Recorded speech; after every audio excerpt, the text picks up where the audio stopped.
আসসালামু আলাইকুম, বিসমিল্লাহির রহমানির রহিম। আশা করি সবাই ভালো আছেন। এই যে খামারটা দেখতে আছেন, এটা তিল তিল করে আমার গড়া। আজকে 4 মাসের ফসলেই এই যে দেখতে আছেন, এর বয়স মাত্র 4 মাস। এই 4 মাসের ভিতর এত কিছু আমি তৈরি করতে পারছি এই আপনাদের ভালোবাসা এবং দোয়ায়। হ্যাঁ, মাশাআল্লাহ টার্কিগুলো অনেক বড় হয়ে গেছে।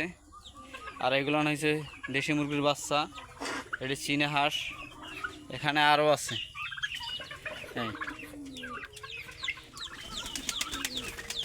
এখানে ডিম নিয়ে ওমে বসাইছি চীনা হাঁসের, মুরগির। আর এগুলো এদিকে ঢুকিয়া হ্যাঁ বাইরেতে পারতে আছে না, ভয় পাইতে আছে, কিন্তু ঢোকার সময় ভয় পায় না। বাইরে বাইরে বাইরে বাইরে। হ্যাঁ, একটু দেরি হয়ে গেছে তো, এই কারণে খাবারে একটু দেরি হইলে এদের মাথা খারাপ হয়ে যায়। হ্যাঁ,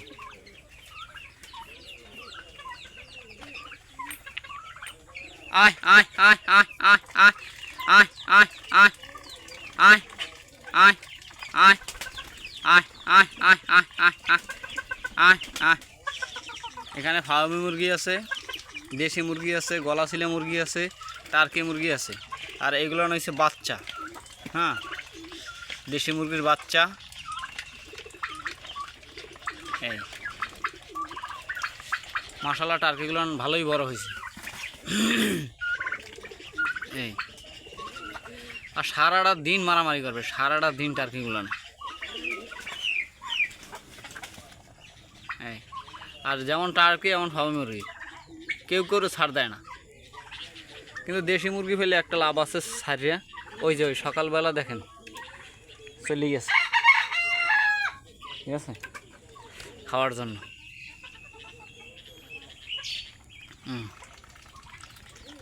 চিনহার বাইরে নাই, এখনো বাইরে হবে।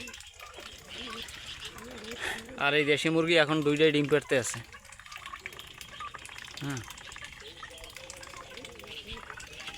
এই এখানে ইনি বাইরে হবে, বাইরে আনার জন্য সব কিছু আগে রাখিয়ে দেয়।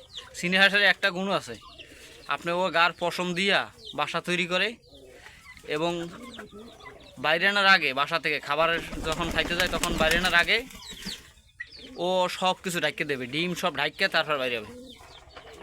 হ্যাঁ, আবার এরা বাইরে বাইরে এলে সময় লাগে, অনেক সময় লাগে, প্রায় 15-20 মিনিটের আগে এখানে ওড়ে না। এই এখন যাবে মাশাআল্লাহ, এইটা 16টা ডিম পারছে। এই যাক।